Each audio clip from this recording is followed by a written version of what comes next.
మంచిర్యాల జిల్లా బెల్లంపల్లిలో టీబీజీకేఎస్ పోరుబాట పట్టింది. పట్టణంలోని కాంటా చౌరస్తా వద్ద టీబీజీకేఎస్ నేతలు ధర్నా చేశారు. సింగరేణి బొగ్గు కాంట్రాక్ట్ టెండర్లో అవినీతి జరిగిందని స్కామ్పై సీబీఐ విచారణకు డిమాండ్ చేస్తూ ఆందోళన చేపట్టారు.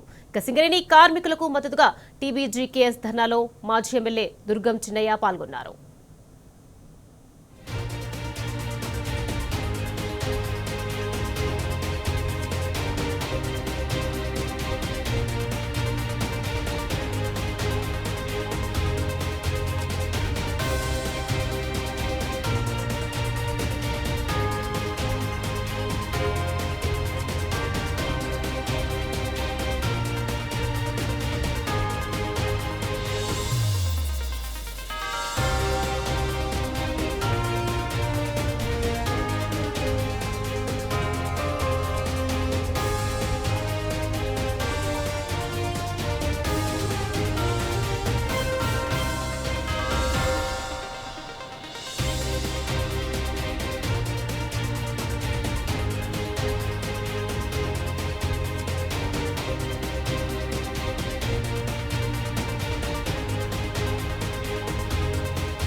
మంచిర్యాల జిల్లా బెల్లంపల్లిలో టీబీజీకేఎస్ పోరుబాట పట్టింది. పట్టణంలోని కాంటా చౌరస్తా వద్ద టీబీజీకేఎస్ నేతలు ధర్నా చేశారు. సింగరేణి బొగ్గు కాంట్రాక్ట్ టెండర్లో అవినీతి జరిగిందని స్కామ్పై సీబీఐ విచారణకు డిమాండ్ చేస్తూ ఆందోళన చేపట్టారు.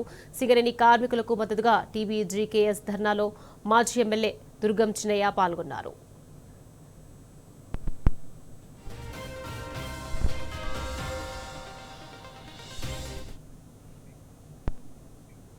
రైట్, ఇదే విషయానికి సంబంధించి మరింత సమాచారాన్ని మా ప్రతినిధి ఉమేష్ మనకు లైవ్ లో అందించేందుకు సిద్ధంగా ఉన్నారు. ఉమేష్, చెప్పండి, మంచిర్యాల జిల్లా బెల్లంపల్లిలో టీబీజీకేఎస్ పోరుబాట పట్టింది. దీనికి సంబంధించి అప్డేట్స్ ఏంటి ఉమేష్? మంచిర్యాల జిల్లాలోని బెల్లంపల్లి కాంటా చౌరస్తా వద్ద ఉన్నాం. ఇక్కడ బీఆర్ఎస్ ఆధ్వర్యంలో ఏదైతే తెలంగాణ బొగ్గు గని కార్మిక సంఘం పిలుపునిచ్చినట్టుగా సింగరేణిలో బొగ్గు ఏదైతే టెండర్లకు సంబంధించి అవినీతి జరిగింది, దానికి పెద్ద ఎత్తున కూడా సీబీఐ కేంద్ర ప్రభుత్వం వెంటనే సీబీఐ విచారణ ఆదేశించాలంటూ ఈరోజు మంచిర్యాల జిల్లాలోని సింగరేణిలోని శ్రీరాంపూర్తో పాటు మందమరి బెల్లంపల్లి ఏరియాలో కూడా తెలంగాణ బొగ్గు గని కార్మిక సంఘం ఆధ్వర్యంలో పెద్ద ఎత్తున కూడా నిరసన కార్యక్రమాలు చేపట్టారు. అటు మంచిర్యాల జిల్లాలోని శ్రీరాంపూర్ జీఎం కార్యాలయం వద్ద మాజీ ఎమ్మెల్యే దివాకర్ రావు పాల్గొన్నారు. ప్రస్తుతం మనం మంచిర్యాల జిల్లాలోని బెల్లంపల్లి పట్టణంలోని కాంటా చౌరస్తా వద్ద ఉన్నాం. ఇక్కడ టీబీజీకేఎస్ ఆధ్వర్యంలో పెద్ద ఎత్తున కూడా నిరసన కార్యక్రమాలు నిర్వహిస్తున్నారు. దీనికి పెద్ద ఎత్తున కూడా అటు సింగరేణి కార్మికులు కూడా తరలి వచ్చారు ఈ నిరసన కార్యక్రమానికి. ప్రస్తుతం మనతో పాటు మాట్లాడడానికి ఇదే అంశాన్ని గురించి మాజీ శాసనసభ్యులు దుర్గం చిన్నయ్య గారు ఉన్నారు. దుర్గం చిన్నయ్య గారు, చెప్పండి, ఏదైతే గతంలో ఎన్నడూ లేని విధంగా ఇవాళ కోల్ ఇండియాలో కూడా ఎక్కడ లేదు, ఏదైతే బొగ్గు స్కామ్ సంబంధించి కోట్లాది రూపాయల అవినీతి జరిగింది అంటూ కూడా పెద్ద ఎత్తున విమర్శలు వస్తున్న నేపథ్యంలో ఈ ప్రధానంగా ఇవాళ ఈ నిరసన కార్యక్రమం యొక్క ముఖ్య ఉద్దేశం ఏంటి? ఈ తెలంగాణ రాష్ట్రానికి మణిహారం లాంటి ఈ తెలంగాణ రాష్ట్రంలో కొంత భాగాన్ని కాపాడుతున్నటువంటి ఎందరో మంది కార్మిక బిడ్డలను, అట్లాగే సింగరేణి సంస్థ మీద ఆధారపడ్డటువంటి ఎందరో మంది ప్రజలను కాపాడుతున్నటువంటి మరి సింగరేణి సంస్థను ఆనాడు ఉన్నటువంటి ముఖ్యమంత్రి గారు కేసీఆర్ గారు కాపాడుకోవాలని చెప్పేసి ఎన్నో కార్యక్రమాలు చేసి ఈ సింగరేణిని కాపాడాలని చెప్పేసి ఇవాళ 20,000 ఉద్యోగాలు ఏదైతే రిటైర్మెంట్ అయ్యే డిపెండెంట్ ఉద్యోగాలు ఇచ్చి కాపాడినటువంటి సందర్భం. కానీ ఈరోజు ఈ ప్రభుత్వం, ఈ కాంగ్రెస్ ప్రభుత్వం, రేవంత్ రెడ్డి అట్లాగే వాళ్ళ టీం ఏదైతే ఉన్నదో వాళ్ళందరూ కలిసి ఇవాళ సింగరేణి సంస్థను పూర్తిగా సర్వనాశనం చేయడానికి ఎక్కడ లేని విధంగా ఈ దేశంలో కానీ ఈ రాష్ట్రంలో కానీ ఎక్కడ లేని విధంగా మనం చూసుకున్నట్టయితే గతంలో కోల్ ఇండియాలో కావచ్చు, సింగరేణిలో కావచ్చు, ఆర్ఎన్బి సంస్థలో కావచ్చు, నేషనల్ హైవేలో కావచ్చు, ఎక్కడ చూసినా ఓపెన్ టెండర్లు పెట్టి ఇవాళ పిలిచే సంస్కృతి ఉంది. కానీ ఇక్కడ మాత్రం ఓన్లీ విజిట్ పేరు మీద, సైట్ విజిట్ పేరు మీద మరి ఇవాళ ఒక కొత్త నాటకాన్ని సృష్టించి వాళ్ళ దగ్గరి మనుషులకు, వాళ్ళ బంధువులకు, వాళ్ళ టీంలో ఉన్నటువంటి ఏదైతే మంత్రివర్గానికి వేల కోట్ల రూపాయలు సంపాదించి పెట్టడానికి, ఈ సింగరేణి సంస్థను పూర్తిగా సర్వనాశనం చేయడానికి, ఈ తెలంగాణ రాష్ట్రాన్ని ముంచడానికి ఇవాళ ఈ దొంగ రేవంత్ రెడ్డి ఇవాళ ఈ సంస్థను నాశనం చేయడానికి ఈ కుట్ర చేయడం జరిగింది.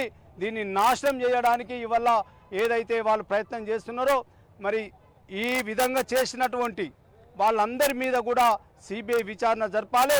దోషులు ఎవరైతే ఉంటారో వారిని కఠినంగా శిక్షించాలని చెప్పేసి మా నాయకులు మన కేటీఆర్ గారు కావచ్చు, అట్లాగే టీబీజీకేఎస్ నాయకులందరూ కూడా ఇవాళ పిలుపు మేరకు వందలాది మంది సింగరేణి కార్మికులు, మా బీఆర్ఎస్ కార్యకర్తలు ఇవాళ ఇక్కడి నుంచి గోలేటి దగ్గర నుంచి కొత్తగూడెం వరకు ఇవాళ అందరూ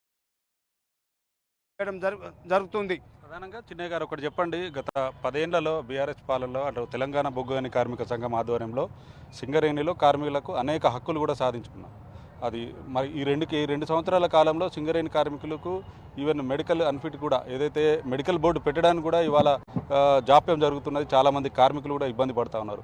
మన గత బీఆర్ఎస్ 10 ఏళ్ల పాలనతోటి మనం ఈ కాంగ్రెస్ పాలనలు ఎట్లా పోల్చొచ్చు? నేను చెప్పడం కాదు, ఇవాళ ఏ సింగరేణి కార్మికుడిని అడిగినా, ఏ సింగరేణి కుటుంబాన్ని అడిగినా చెప్తారు, ఆనాడు 10 సంవత్సరాలలో సింగరేణి సంస్థను కాపాడుకోవాలి, సింగరేణిలో ఉన్నటువంటి 40,000 మంది కార్మికులను కాపాడుకోవాలనే ఒక మంచి సంకల్పంతో ఆనాడు డిపెండెంట్ ఉద్యోగాల పేరు మీద ఈ దేశంలో కోల్ ఇండియాలో లేనటువంటి ఇవాళ మన రాష్ట్రంలో తెలంగాణ రాష్ట్రంలో బిడ్డలని కాపాడుకోవాలని, సింగరేణి సంస్థను కాపాడుకోవాలని గొప్పగా మరి డిపెండెంట్ జాబ్స్ 20,000 ఉద్యోగాలు ఇచ్చినటువంటి గొప్ప మహనీయుడు ఇవాళ కేసీఆర్ గారు. అంతేకాకుండా ఇవాళ చాలా కార్యక్రమాలు సింగరేణిలో ఉన్నటువంటి కార్మికులకు ఏదైతే వాళ్ళ డిమాండ్స్ ఉన్నాయో, వాళ్ళు అడగని ఉన్నాయో అవన్నిటిని కూడా ఇవాళ కేసీఆర్ గారు ఇవ్వడం జరిగింది. కానీ ఈ 2 సంవత్సరాలలో పూర్తిగా ఈ సింగరేణి సంస్థను, సింగరేణిలో ఉన్న కార్మికులను మరి పూర్తిగా సర్వనాశనము చేసేలాగా ఇవాళ ఈ ముఖ్యమంత్రి మరి ప్రయత్నం చేస్తున్నట్టు మనకు కనబడుతున్నది. వారి చర్యలు కూడా అట్లనే ఉన్నాయి.